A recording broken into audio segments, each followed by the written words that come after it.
Bismillah. Suara kami jelas, Iya, keras atau pelan? cukup keras. Cukup ya, baik. Nah. Assalamualaikum warahmatullahi wabarakatuh. Waalaikumsalam warahmatullahi wabarakatuh. Alhamdulillahi rabbil alamin. Wassalatu wassalamu ala ashrafil mursalin. Nabiyyina wa maulana Muhammadin wa ala alihi wa sahbihi ajma'in. Wa ashhadu an la ilaha illallah wahdahu la syarikalah. Wa ashhadu anna Muhammadan abduhu wa rasuluh. Salawatu Rabbi wa salamu alaihi wa ala alihi wa ashabihi wa man sara ala nahjihi wa stanna bisunnatihi ila yaumiddin. Alhamdulillah, kita bersyukur kepada Allah Ta'ala. Allah jadikan kita sebagai hambanya yang beriman. Dan selanjutnya Allah mengenalkan kita dengan kajian para asatidzah Ahlus Sunnah.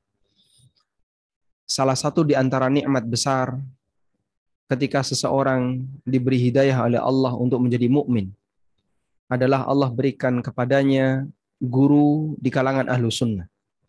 Sebagaimana perkataan Ayyub As-Sakhtiyani rahimahullah, seorang ulama tabi'in. Inna min minnatillahi azza wa jalla. Sesungguhnya bagian dari nikmat Allah. Ba'da ayyahdiyallahu rajulan lil Islam. Setelah Allah memberikan petunjuk kepada seseorang untuk masuk Islam.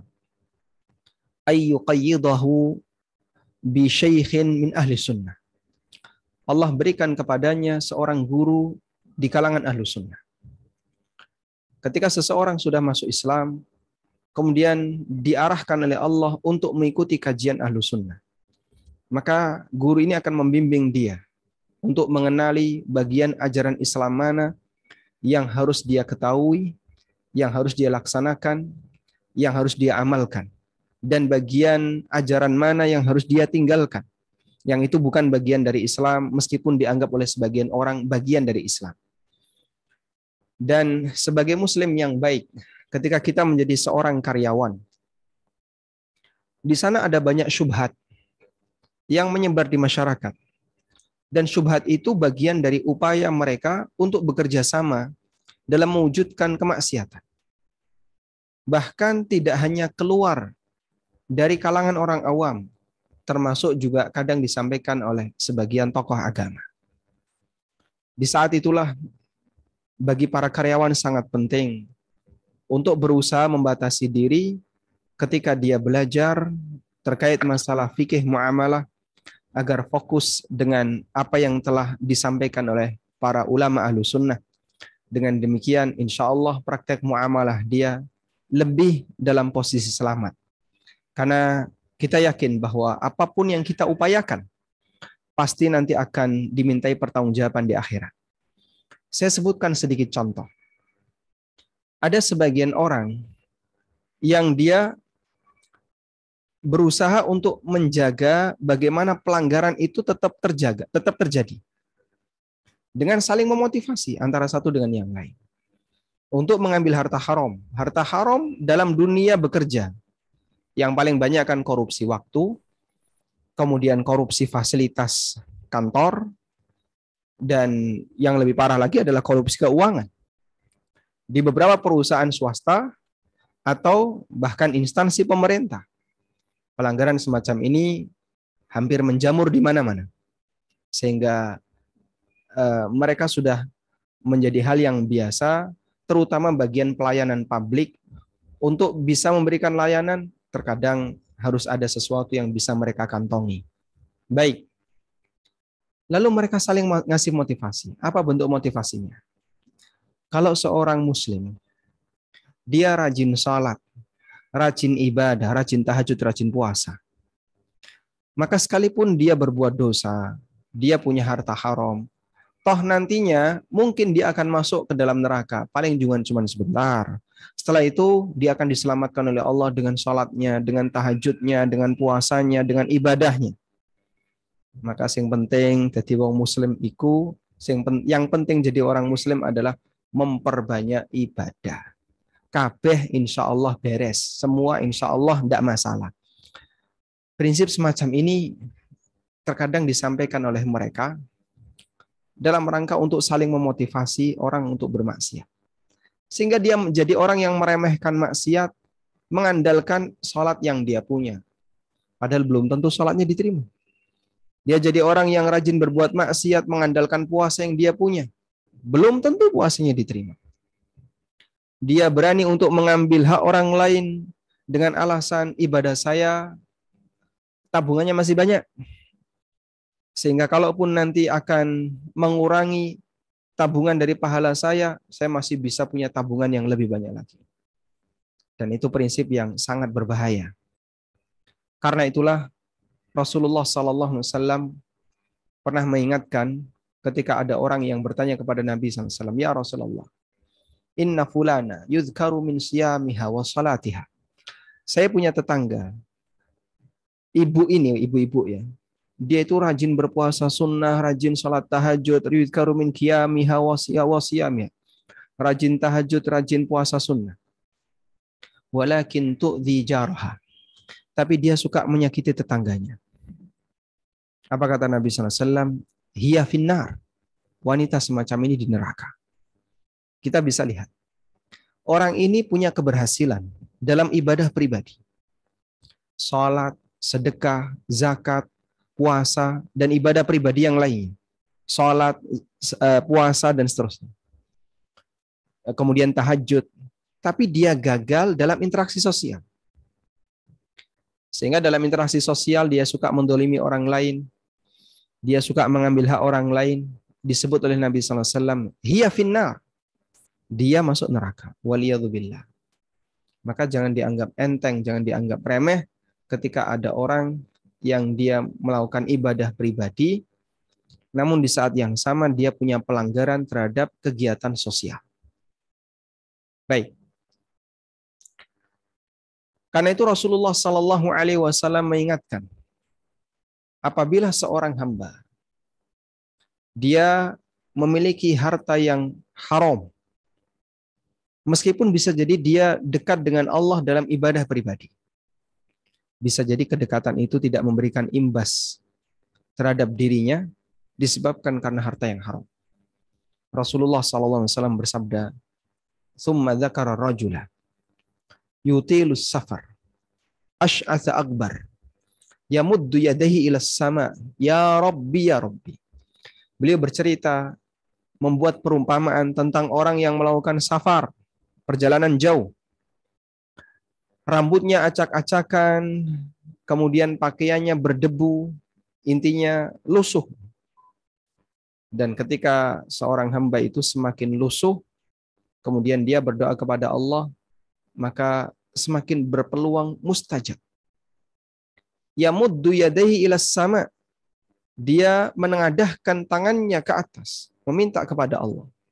Lalu Nabi SAW ingatkan, wa mat'amuhu haram, wa malbasuhu haram, wa mashrabuhu haram, wa ghudhiya bil haram, fa anna yustajabu lahu. Makanannya haram, minumannya haram, pakaiannya haram, dia gemuk dari yang haram, dagingnya tumbuh dari sesuatu yang haram. Bagaimana mungkin doa orang ini akan diijabahi? Ketika doa yang bentuknya permintaan tidak diijabahi, maka ibadah yang sifatnya kewajiban, yang di situ ada harapan dapat pahala, para ulama menyebutkan ini juga terancam untuk tidak diterima.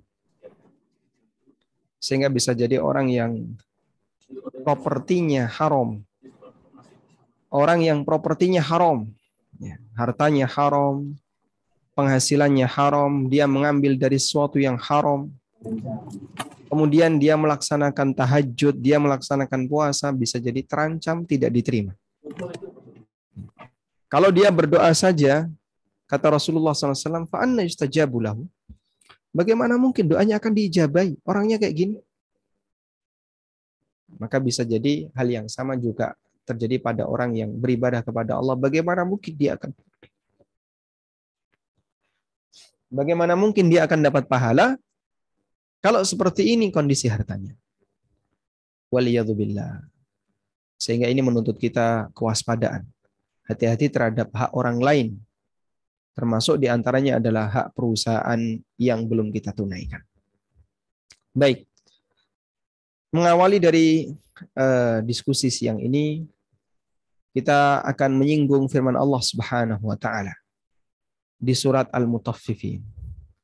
Allah Subhanahu wa taala berfirman, "Wailul lil mutaffifin alladzina idza talu 'alan nasi yastawfun wa idza kaluhum aw wazanuhum yukhsirun." Agar lebih maksimal, saya bukakan surat Al-Mutaffifin. Celakalah orang-orang yang memiliki karakter tatfif. Alladzina idza talu 'alan nasi yastawfun, yaitu orang yang ketika dia membeli, dia minta untuk dipenuhi. Kalau iktalu 'alan nas, dia membeli, dia minta untuk dipenuhi. Wa idza kaluhum aw wazanuhum yukhsirun.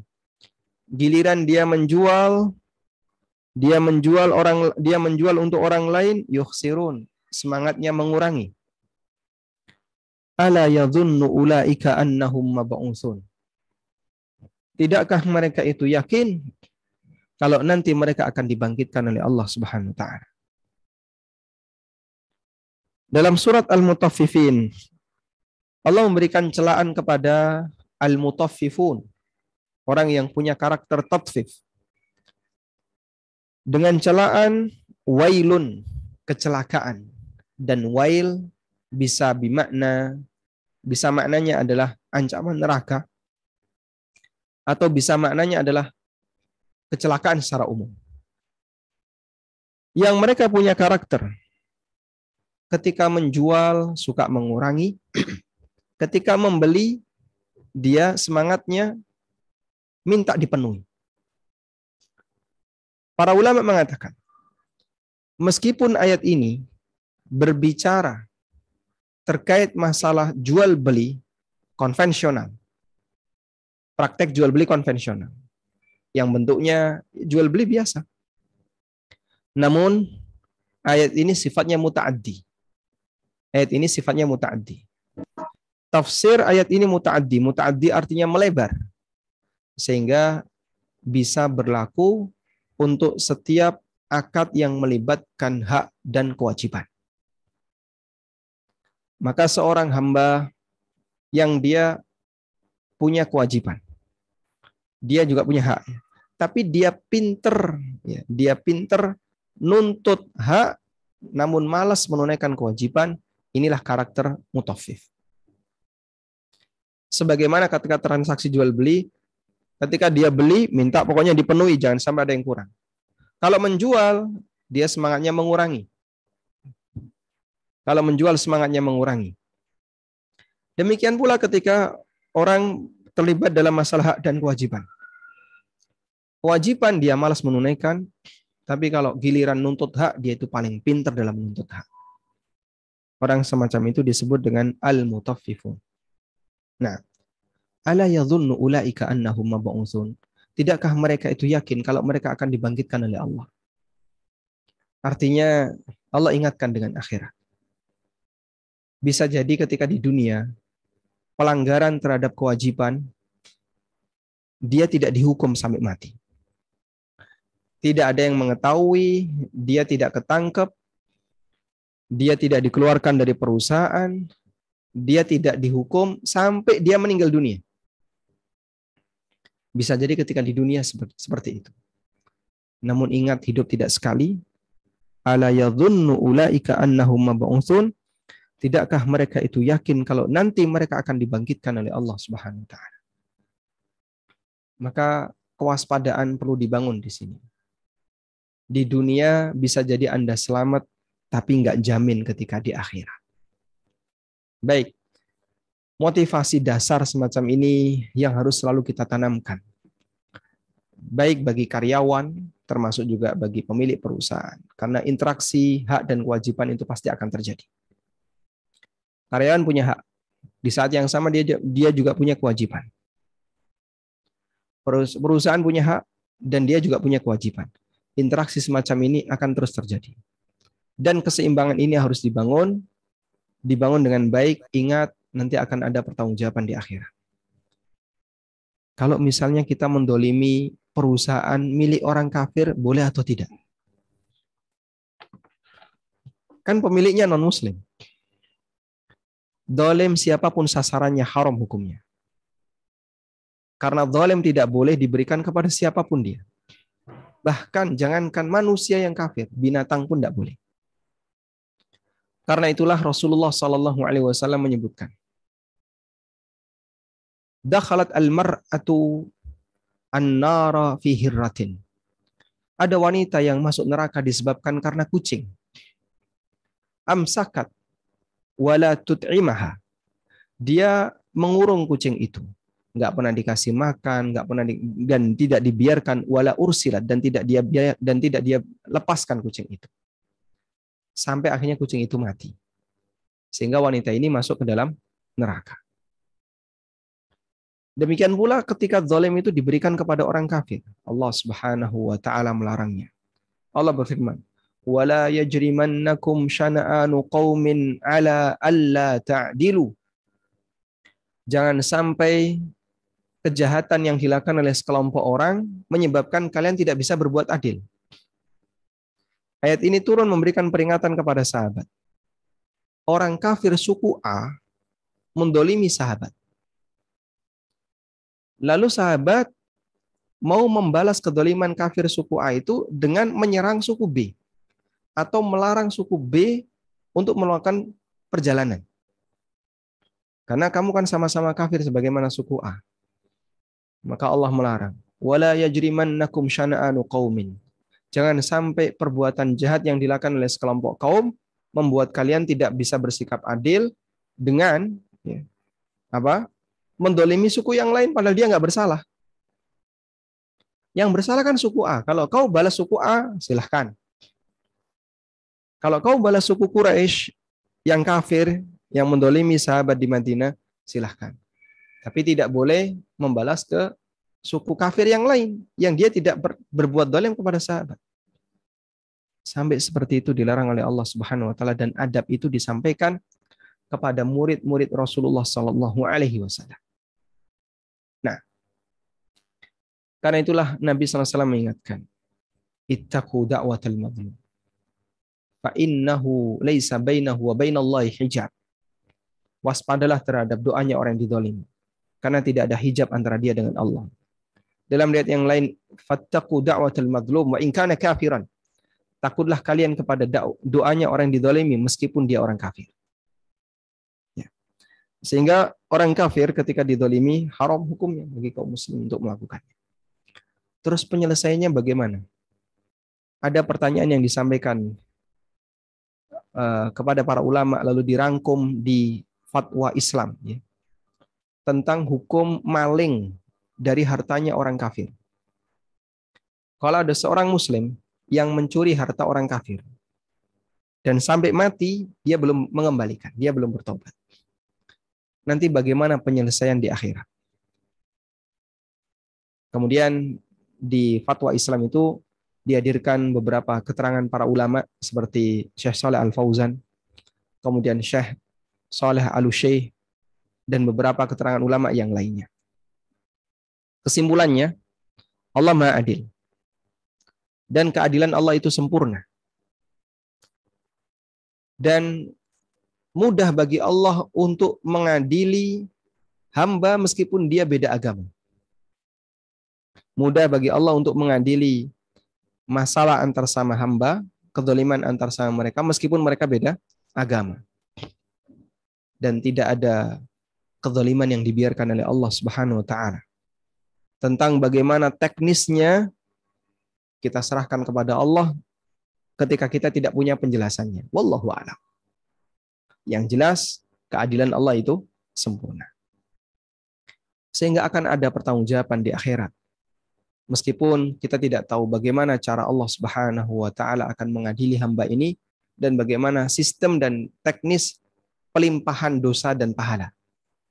Kalau sama mukmin kita paham kan nanti ada pelimpahan dosa dan pahala. Tapi bagaimana kalau non-muslim? Antara muslim dengan non-muslim. Kalau kita tidak tahu, yang jelas Allah Maha Adil dan pasti Allah akan mengadili. Karena Allah tidak pernah lupa terhadap kezaliman hamba. Wala tahsabannallaha ghafilan amma ya'maludz zalimun. Janganlah kalian menyangka bahwasanya Allah akan lupa terhadap apa yang dilakukan oleh orang-orang yang zalim. Nah, selanjutnya setelah kita mendapatkan motivasi semacam ini, yang intinya mengarahkan kepada kita agar menjadi hamba Allah yang memiliki kewaspadaan. Kewaspadaan kelak di akhirat, agar kita tidak mendolimi siapapun. Berikutnya kita akan mengenal seperti apa sih akad yang berlaku ketika kita menjadi seorang karyawan. Baik, Bapak Ibu yang dimuliakan Allah Subhanahu wa taala. Akad muawadhat. Ada akad yang disebut dengan akad muawadhat atau akad komersil. Ini objeknya banyak. Ada yang objeknya dilihat dari objeknya. Secara umum bisa kita bagi jadi dua ya. Ada yang objeknya barang.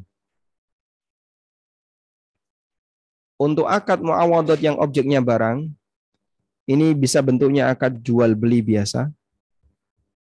Bisa bentuknya akad salam. Bisa juga bentuknya akad istisna. Kita tidak sedang membahas ini. Dan yang kedua adalah akad muawadhat yang objeknya jasa. Akad muawadhat yang objeknya jasa ini disebut dengan akad ya, yang objeknya jasa. Ini disebut dengan akad ijarah. Ya. Nah, ijarah yang objeknya jasa secara umum dibagi menjadi dua. Yang pertama adalah ijaratul ain. Yang pertama ijaratul ain. Transaksi jasa, namun jasa itu bentuknya barang. Seperti sewa rumah, sewa kendaraan, dan seterusnya. Baik, kita tidak membahas ini. Karena kaitannya dengan karyawan, berarti yang menjadi objek ijarah bukan barang, tapi manusia. Yang kedua adalah ijarah yang objeknya ashkhas.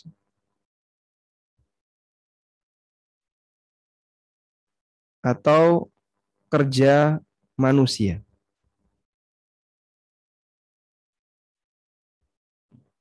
Disebut dengan ijaratul ashkhas. Baik. Disinilah yang menjadi titik perhatian untuk akad dengan karyawan. Dan buku fikih ASN dan karyawan itu kami tulis fokus untuk membahas ijaratul ashkhas. Fokus membahas ijaratul ashkhas. Nah, tentang ijaratul ashkhas, jadi begini, tentang manusia. Manusia ini tidak boleh dijadikan sebagai objek jual beli.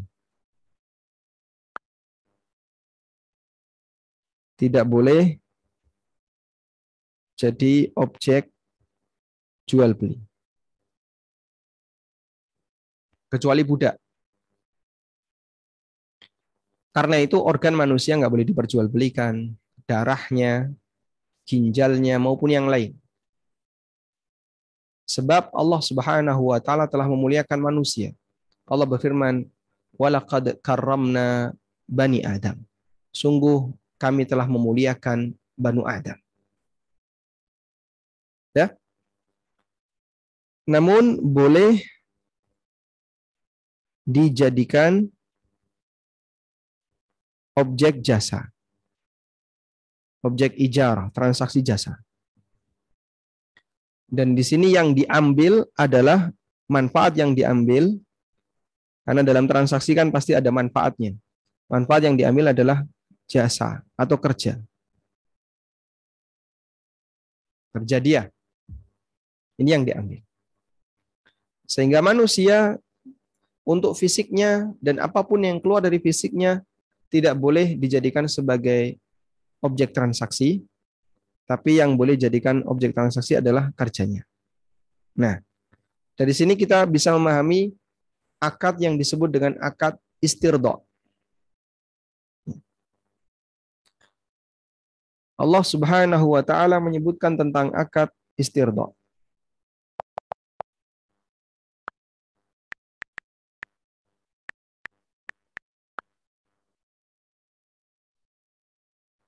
Akad istirda di masa silam ya. Coba Anda lihat bagian akhir dari ayat ini.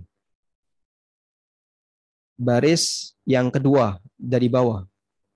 Wa in aradtum an tastardi'u auladakum fala junaha 'alaikum idza sallamtum ma ataitum bil ma'ruf.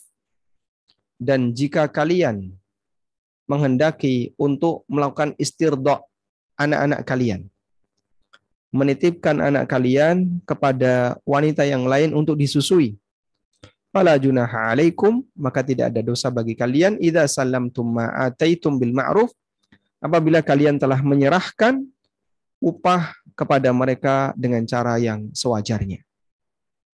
Baik. Dalam akad istirda, orang tua menyerahkan anaknya kepada wanita yang lain untuk disusui. Apakah di situ yang terjadi adalah jual beli ASI? Jawabannya tidak. Kenapa, Pak? Karena ASI tidak boleh diperjualbelikan. Sudah? Terus yang diperjualbelikan apa itu? Yang diperjualbelikan adalah jasa menyusui. Sehingga ukuran volumenya bukan volume berapa liter ASI yang diminum, tapi ukurannya adalah waktu. Berapa lama bayi ini akan diasuh oleh ibu susunya. Sebulan, 2 bulan, atau sekian tahun. Dan itu tradisi masyarakat Arab di masa silam. Dan mereka transaksi semacam ini pakai bayar. Karena salah satu di antara cara mereka ketika menghendaki agar anaknya itu bisa tumbuh lebih bagus fisiknya adalah dibawa ke pedesaan. Kemudian dicarikan ibu susu, nanti dari situ anak ini akan lebih fisiknya lebih bagus. Itu tradisi mereka. Ya meskipun di zaman kita kan hampir tidak ada yang kayak gini. Baik. Tapi kita melihat ada kasus terkait masalah bank ASI atau jual beli ASI. Apa hukumnya? Tidak boleh. Sebab apapun yang keluar dari manusia tidak boleh untuk diperdagangkan. Kalau menyusukan anak ke orang lain boleh. Berbayar boleh nggak? Boleh. Dan di zaman kita kan rata-rata gratis. Yang itu disebut dengan akad istirda. Sebab di sini yang lebih terjadi adalah akad jasa, yaitu merawat anak, dan bukan akad jual beli ASI. Baik, kita lanjutkan. Kemudian ada 2 bentuk akad ijaratul ashkhas. Ada 2 bentuk akad ijaratul ashkhas. Bentuk yang pertama adalah akad ijarah itu sendiri, dan yang kedua adalah ju'alah. Apa itu ju'alah? Ju'alah adalah transaksi jasa di mana volume acuannya adalah berdasarkan target. Kalau nanti dapat, bisa dapat, dibayar. Kalau nggak dapat, nggak dibayar. Nah, itu namanya akad ju'alah. Contoh. Jadi di sini ijaratul ashkhas.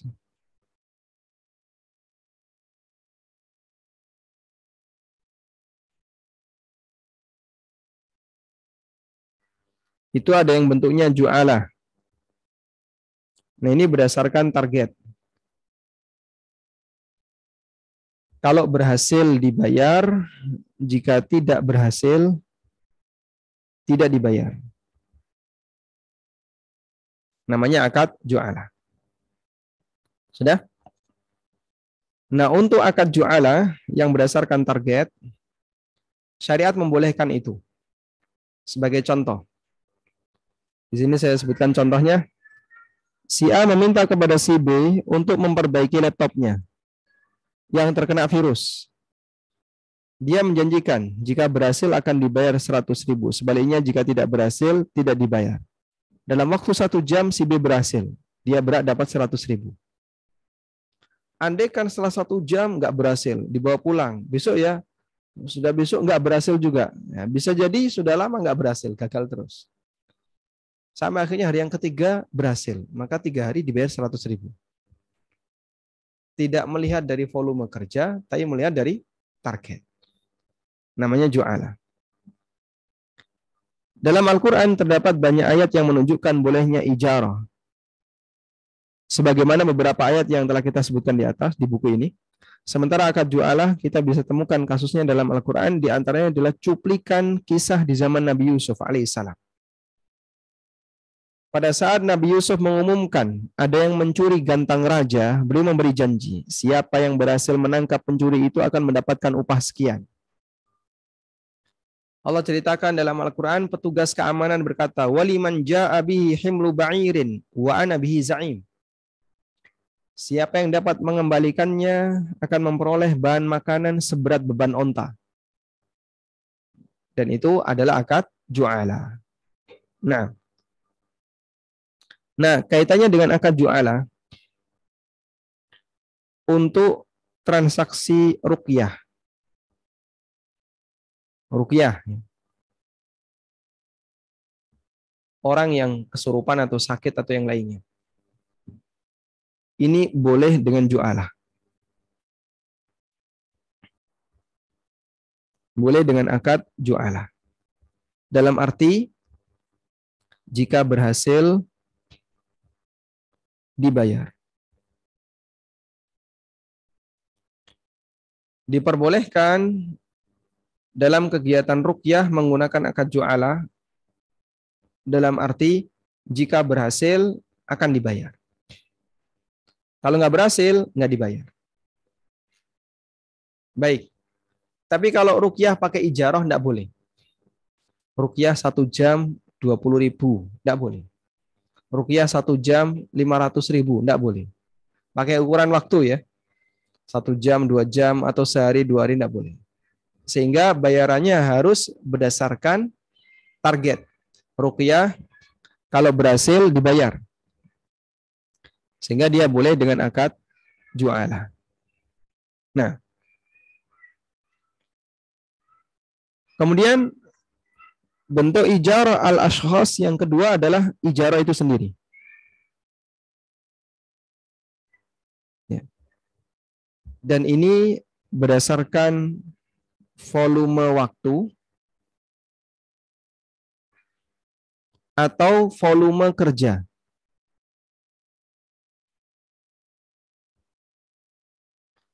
Bisa volume waktu atau volume kerja.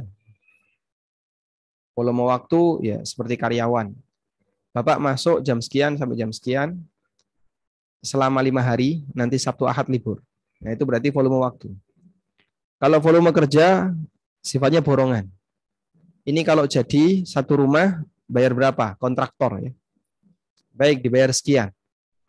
Kemudian kontraktor itu membuat estimasi berapa hari akan jadi. Sekian hari jadi. Nah itu volume kerja.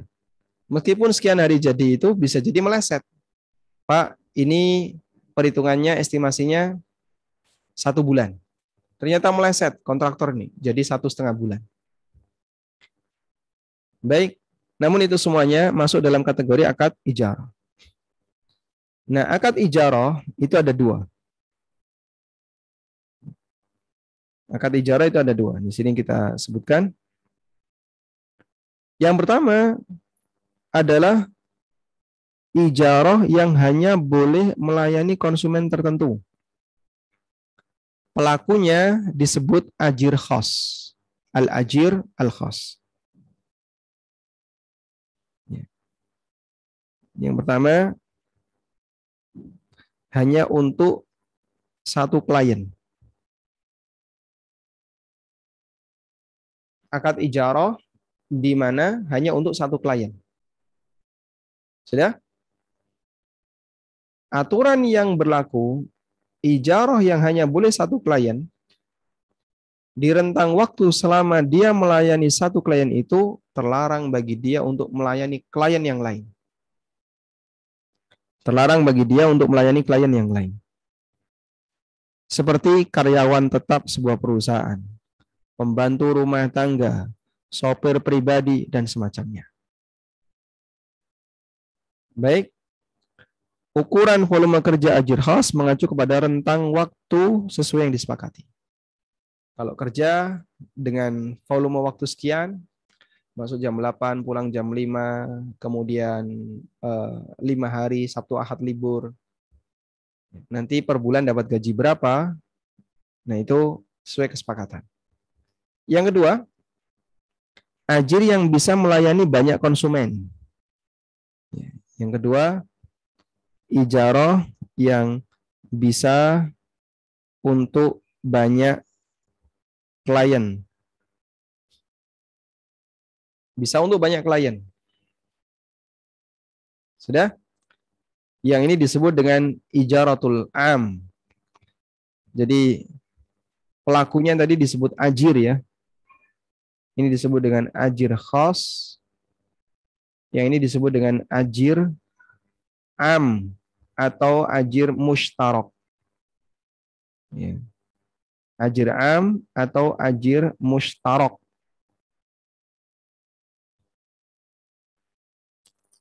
Dia bisa melayani banyak klien dalam satu waktu. Ya. Contohnya, misalnya, servis alat elektronik. Si A datang bawa HP, si B datang bawa radio, si C datang bawa TV. Dalam waktu yang sama, diterima semua.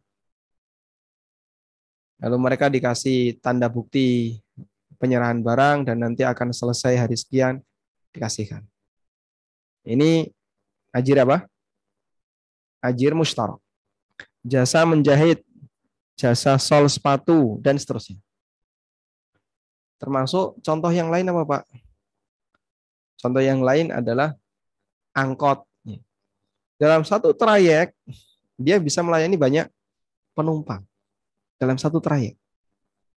Beda dengan supir pribadi. Kalau supir pribadi, ya, satu penumpang, satu supir melayani satu klien. Taksi saat on, ya, dia hanya boleh melayani satu klien. Begitu dapat, nggak boleh, Pak, mampir terminal dulu, Pak, ya, ngetem dulu. Nah, nggak boleh. Taksi ini. Karena dia ajir khas. Tapi kalau Metro Mini atau apa angkot, dia tidak dilarang ngetem. Kok ngetem terus, Mas? Ya, memang harus seperti ini. Itu hak dia. Sehingga para penjual jasa ini bisa melayani banyak konsumen dalam satu rentang waktu yang sama. Nah, di sini ada aturan ya. Ijaratul ashkhas taqa'u ala suratain.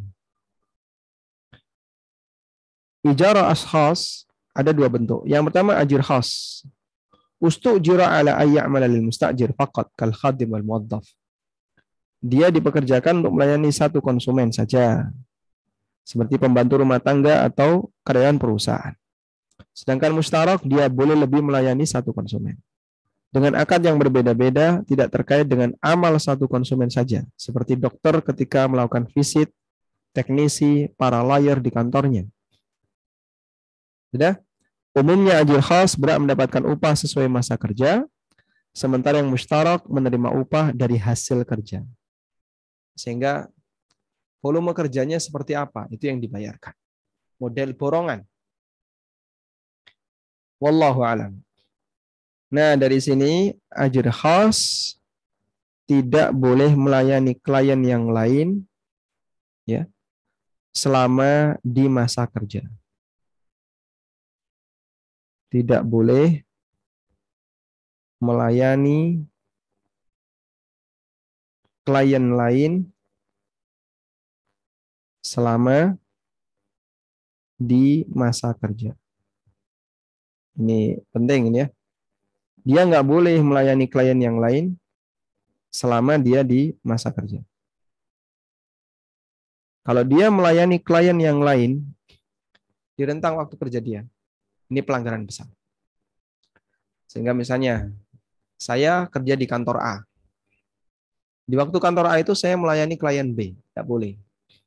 Itu pelanggaran besar. Wallahu ta'ala alam. Mungkin demikian yang bisa kita sampaikan sebagai pengantar terkait masalah fikihnya. Ini waktunya masih cukup longgar. Kalau nanti pertanyaannya waktu masih longgar, kita akan tambahkan materi. Barangkali sampai di sini ada yang mau disampaikan, silahkan. Baik, Ustaz. Terima kasih banyak, Ustaz. Kepada Bapak Ibu yang ingin bertanya, dipersilahkan. Kalau ada yang mau raise untuk bertanya langsung, dipersilahkan. Saya coba bacakan dulu, ada pertanyaan di chat, Ustaz. Sebentar.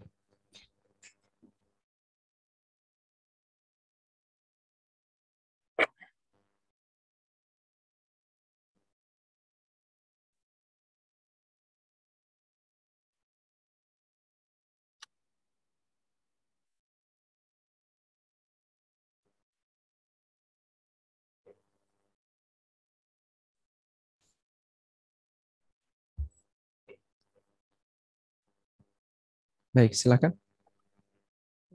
Baik, pertanyaan pertama, Ustaz. Bismillah, Ustaz, izin bertanya. Hilang.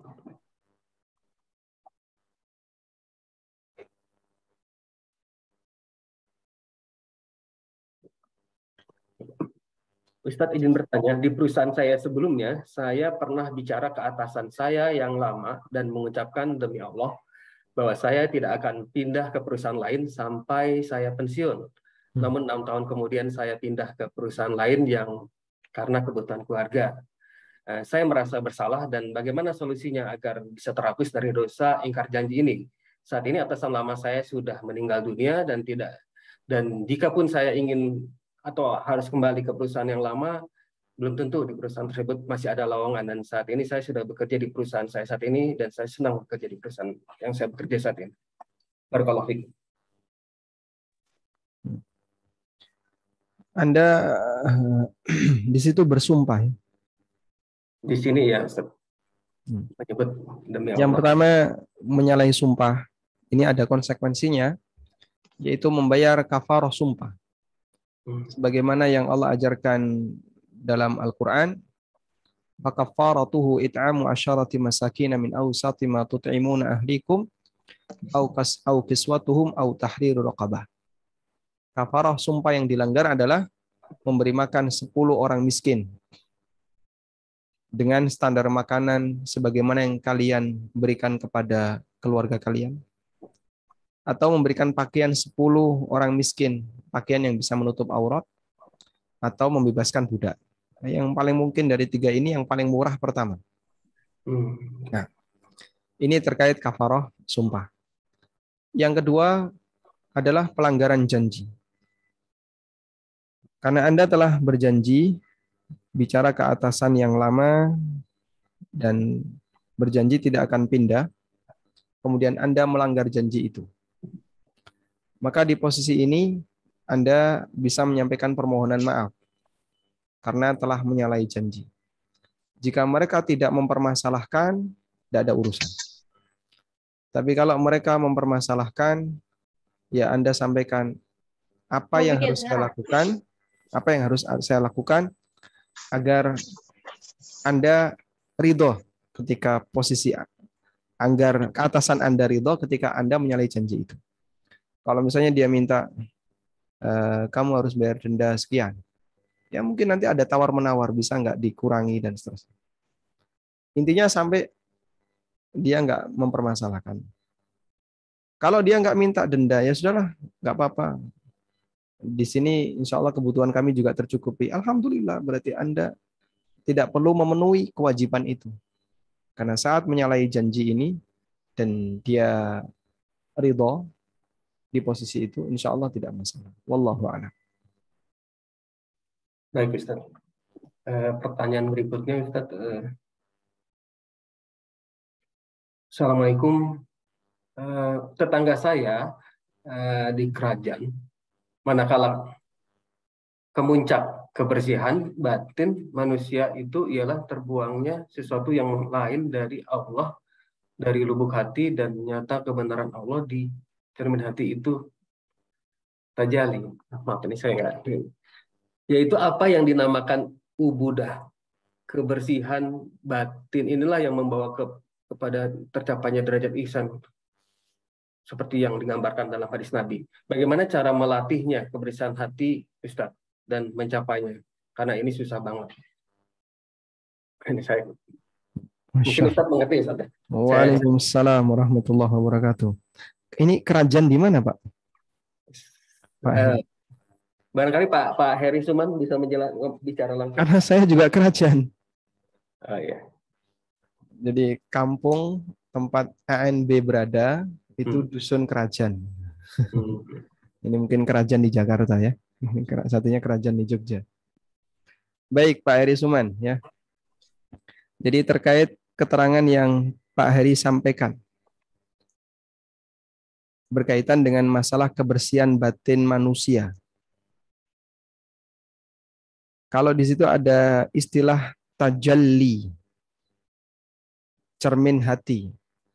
Yang saya pahami model-model istilah semacam ini. Ada istilah tajalli, istilah kasyaf, kemudian istilah apa lagi? Apa ini sebutannya ubudah, mungkin yang lebih tepat ubudiyah. Ini adalah istilah yang dipakai oleh kelompok sufi. Kelompok sufi. Dan tasawuf dalam arti beribadah kepada Allah, namun berusaha untuk sampai pada tingkatan bisa melihat Allah ainan, bisa melihat Allah dengan mata kepala. Ini ya termasuk penyimpangan. Karena tidak mungkin manusia bisa melihat Allah dengan mata kepalanya.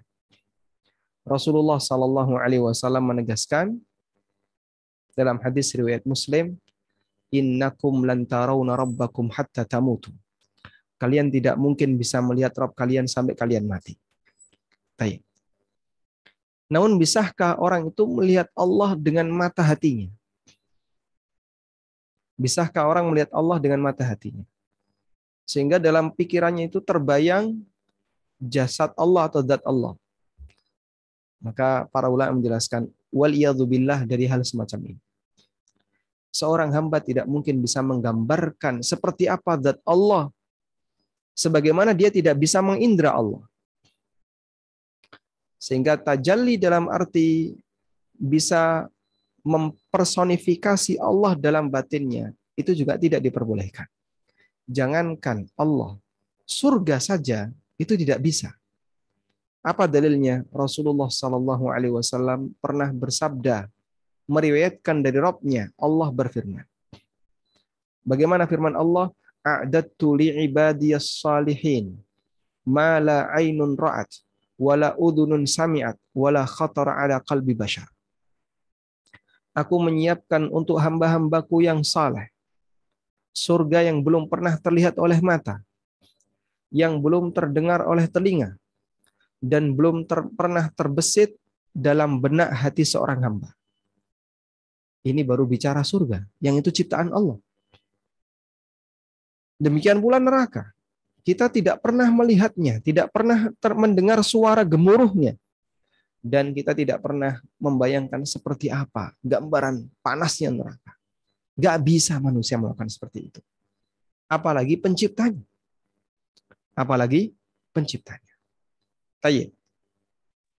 Karena itu sebenarnya apa sih yang dimaksud ihsan? Seperti yang digambarkan Nabi SAW. Ihsan yang digambarkan Nabi SAW. An ta'budallah ka'annaka tarah. Fa'illam takun tarahu fa'innahu yara.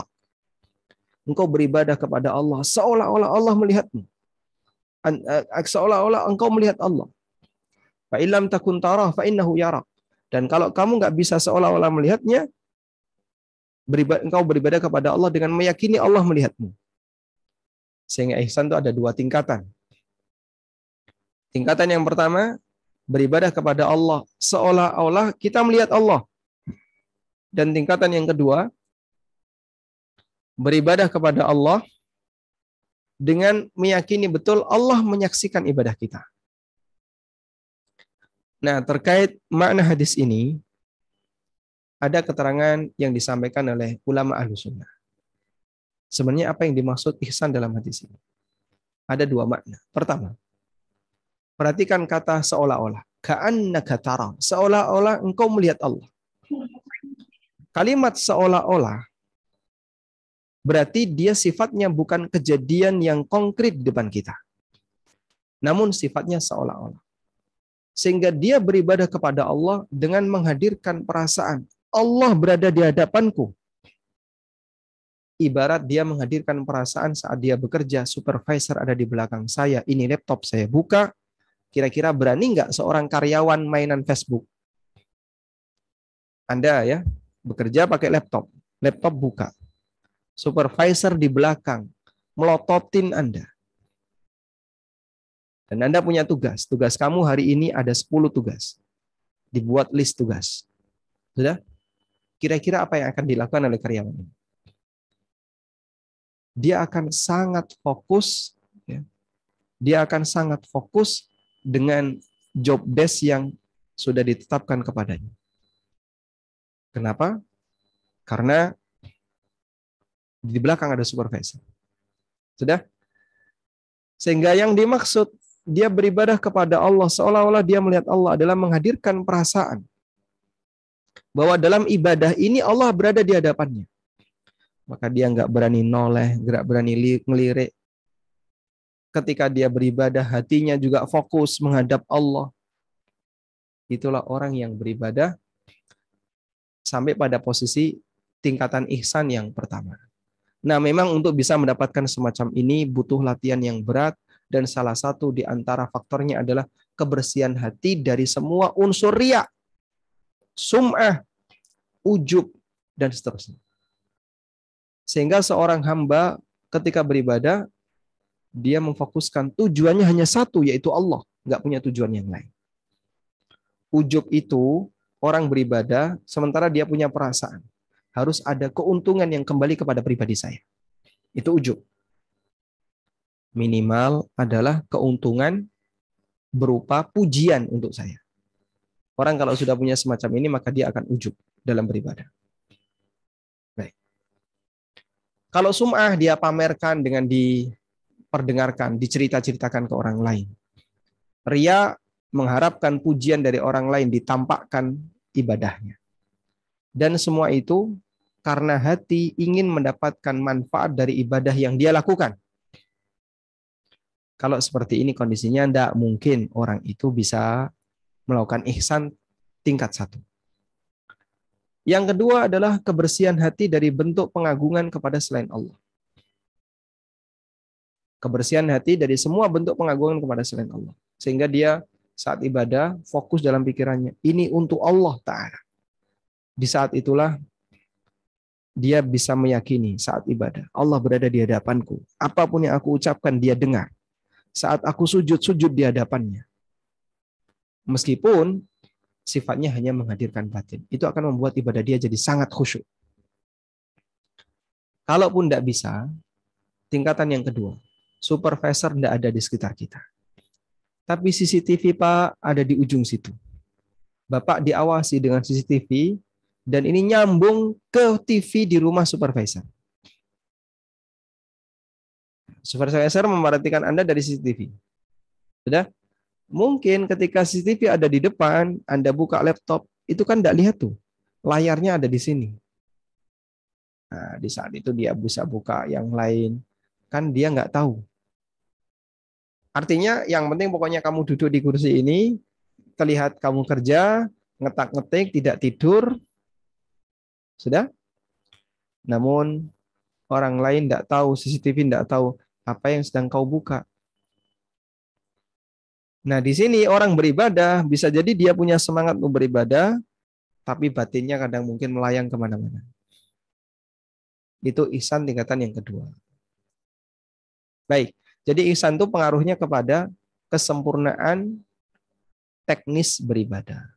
Orang yang punya ihsan, maka ibadahnya akan semakin serius dan khusyuk kepada Allah Subhanahu wa taala. Wallahu a'lam. Baik Ustaz. Pertanyaan berikutnya Ustaz. Assalamualaikum warahmatullahi wabarakatuh. Ustaz, izin bertanya. Kami sebagai seorang karyawan, tapi suka diminta untuk menilai kinerja karyawan yang lain. Bagaimanakah adabnya Ustaz? Kemudian, jika ada hak-hak yang belum terpenuhi dari seorang karyawan, bagaimana adab untuk menanyakannya Ustaz? Waalaikumsalam warahmatullahi wabarakatuh. Sebenarnya dalam muamalah manusia itu tingkatannya sama.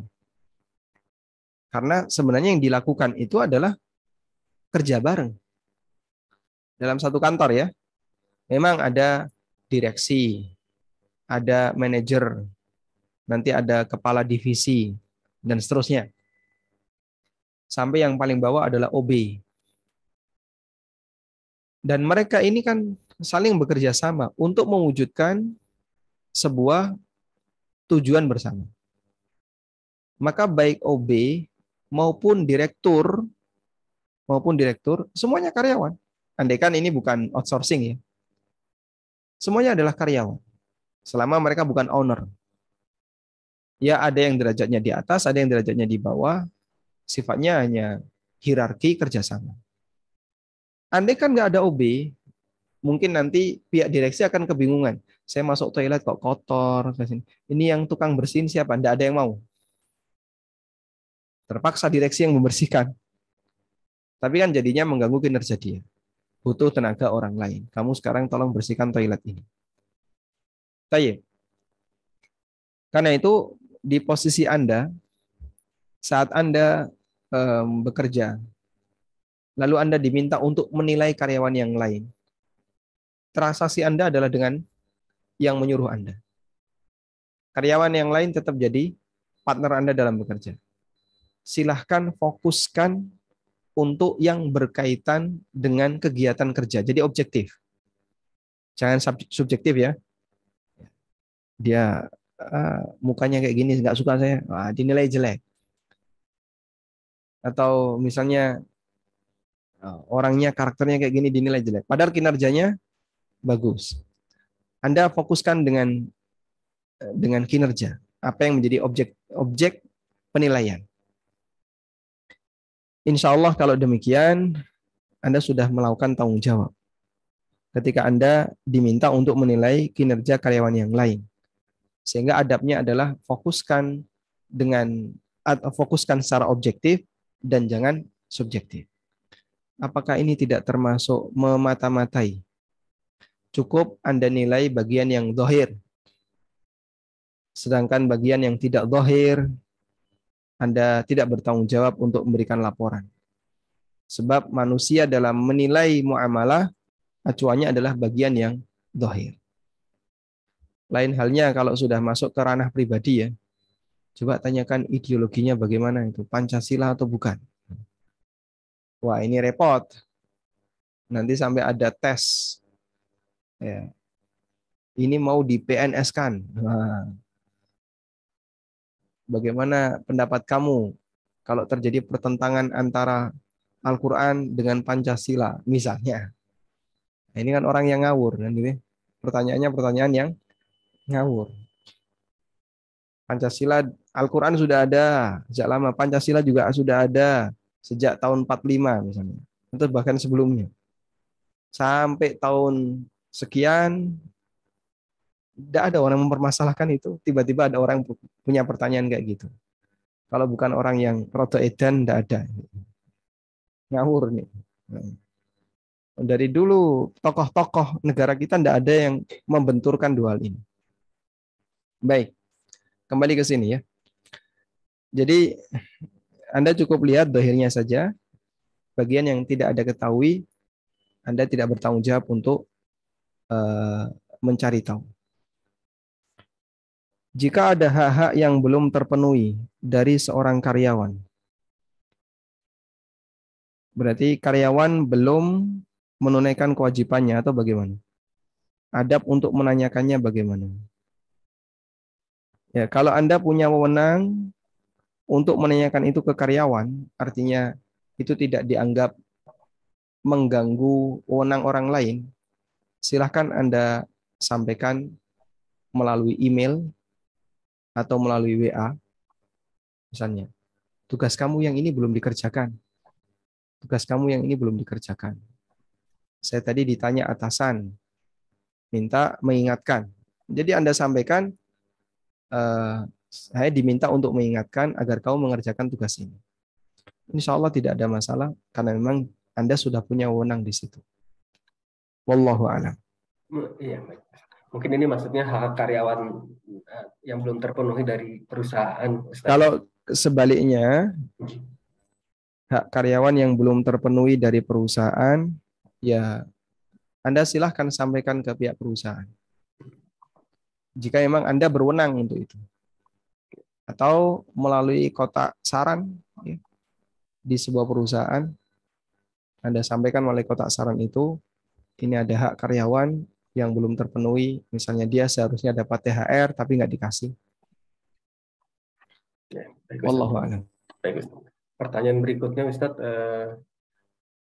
bagaimana hukumnya jika kita terikat kontrak bekerja dari jam 6 pagi sampai jam 6 sore, kemudian kita datangnya lebih dari jam 6 pagi dan pulangnya pun misalnya lebih cepat, misalnya jam 5.30 sore sudah pulang. Bagaimana hukumnya, Ustaz? Kemudian berikutnya lagi, ketika kita melamar ke suatu perusahaan, kemudian kita diminta slip gaji untuk offering gaji. Kemudian kita melakukan markup gaji biar gaji kita terlihat besar, dan qadarullah perusahaan tersebut menerima slip gaji tersebut dan perusahaan baru tersebut memberikan gaji yang sangat besar. Bagaimana hukumnya seperti ini, Ustaz? Syukran atas jawabannya, Ustaz. Masya Allah. Yang pertama itu jelas pelanggaran. Ya. Di buku Fikih ASN ada keterangan dari Syekh Ibnu Utsaimin, kemudian Syekh Shalih Al Fauzan, Syekh Abdullah Al Jibrin, terkait orang yang melakukan korupsi waktu. Dan fatwa-fatwa mereka itu sampai dikumpulkan jadi satu buku khusus. Ya. Jadi kumpulan fatwa a'immah berkaitan dengan pelanggaran yang dilakukan oleh para muwadhaf, para karyawan. Coba saya bacakan sebagian.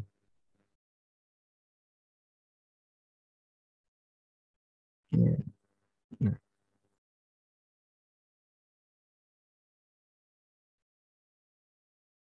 Ini agak di atas. Sebentar. Nah, ini ada keterangan dari Imam Ibnu Utsaimin ya, tentang korupsi waktu. Sampai beliau itu mengatakannya ketika ditanya, ada orang yang pulang cepat, datangnya telat.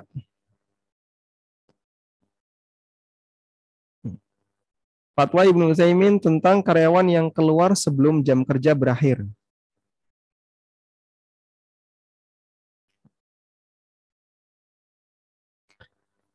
Beliau mengatakan la yahillu li muwaddafin ay yakhruja qabla intihai dawam. Tidak halal bagi karyawan untuk keluar sebelum selesai jam kerja.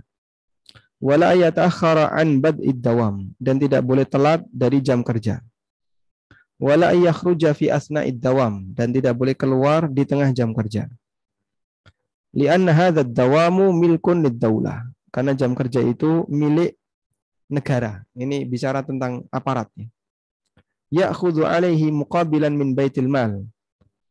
Lalu karyawan mendapatkan gaji yang diambilkan dari baitul mal. Ya. Sehingga boleh menegaskan tidak boleh. Kemudian, nah di sini ada pertanyaan yang diajukan ke Syekh Ibnu Utsaimin. Sebagian karyawan datang telat setengah jam atau pulang cepat setengah jam sebelum jam kerja. Bahkan kadang telat 1 jam. Bagaimana hukumnya? Kata beliau, "Adz-dzahir anna hadza la yahtaju ila jawab." Menurutku pertanyaan semacam ini nggak perlu dijawab. Karena sudah jelas salahnya. Jadi sampai beliau mengatakan, "Anna hadza la yahtaju ila jawabin." Kayak gini nggak perlu dijawab. Karena nggak perlu pakai kacamata syariat. Pakai kacamata aturan manusia saja ini sudah terlarang. Lalu beliau kasih tambahan, Li'annal iwada yajibu ayyakuna fi muqabilil mu'awwad. Karena yang namanya iwad itu harus berbanding seimbang dengan mu'awwad. Fakama annal muwaddaf. Iwad itu apa? Iwad itu gaji, apa yang dibayarkan. Mu'awwad itu apa? Mu'awwad itu kerja yang Anda serahkan.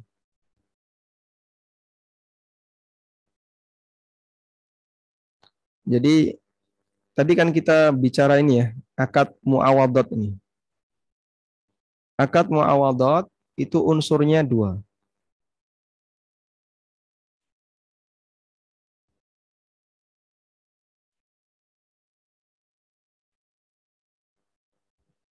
Ada dua unsur, yaitu iwad dan mu'awwad.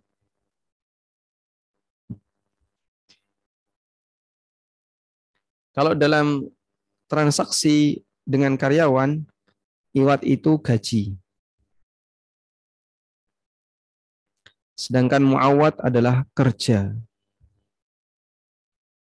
Jika ini dipenuhi, maka ini harus dipenuhi. Karena itu kata beliau, li'annal iwad yajibu ayyakuna fi muqabil mu'awwad.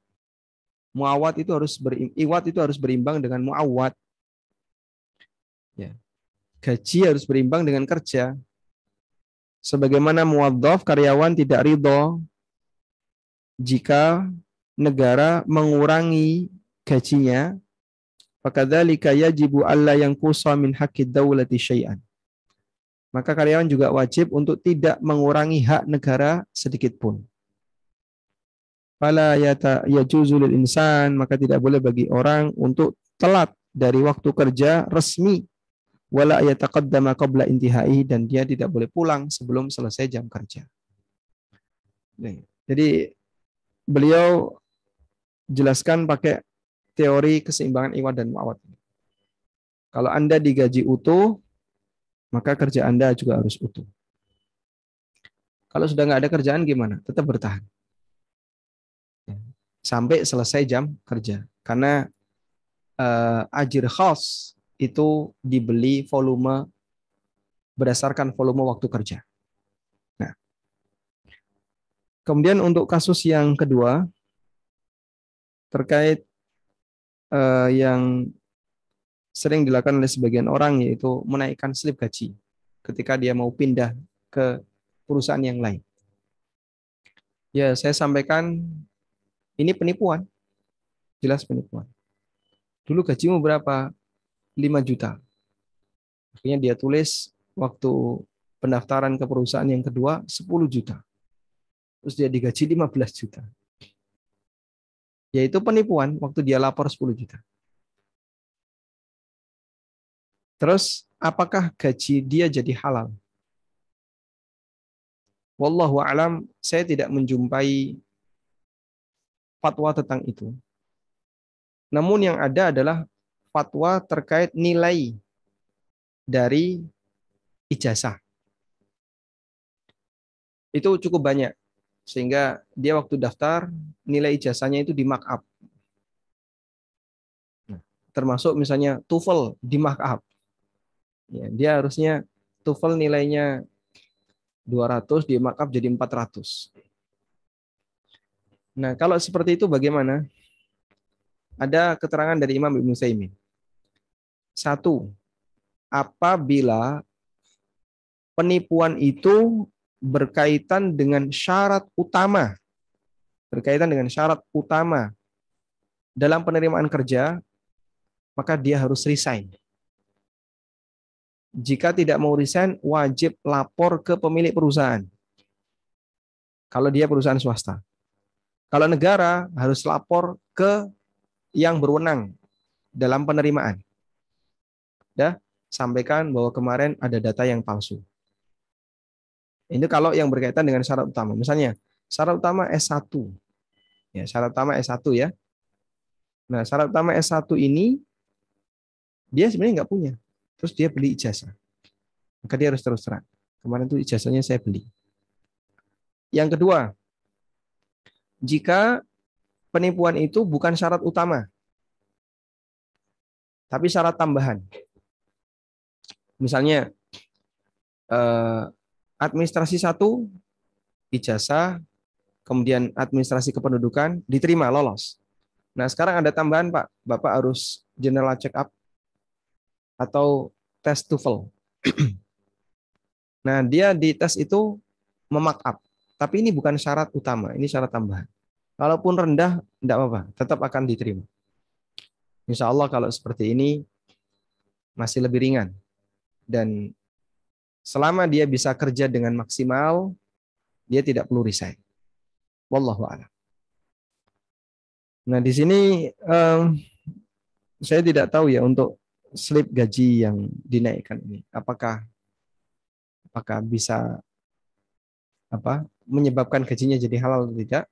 Tapi kalau misalnya Anda masih bimbang, ya sampaikan aja ke bagian penerimaan HRD bahwa terus terang Pak, dulu slip gaji saya itu nggak segede itu. Ya, sebenarnya cuma 3 juta. Nah, kemarin saya kelebihan 0 jadi 30 juta. Dan kalau pihak perusahaan membiarkannya sudah, yang penting kamu kinerjanya bagus. Kamu berhak untuk dapat gaji sekian. Insya Allah tidak masalah. Wallahu a'lam. Ya. Baik Ustaz. Ada pertanyaan satu lagi, boleh Ustaz terakhir? Silakan. Ini saya bacakan Ustaz. Izin bertanya, pernah mendengar bahwa tidak dibenarkan untuk memberikan selamat saat Idul Fitri, kecuali jika kita yang diberikan selamat, maka boleh membalas ucapan selamat tersebut. Padahal di lingkungan kita berukhuwah dan bersilaturahmi sangat wajar untuk mengucapkan ini. Apakah benar Ustaz, dan ada dalilnya mengenai hal ini Ustaz? Kalimat ini salah Pak ya. Ya. Jadi tidak benar dilarang memberikan selamat ketika hari raya Islam. Selamat Idul Fitri, selamat Idul Adha. Yang ada adalah dari keterangan Imam Ahmad. Jadi Imam Ahmad ditanya tentang at-tahni'ah bil Id, memberikan ucapan selamat ketika hari raya. Kata beliau la ba'sa bihi, walakin ma badda'tuhu.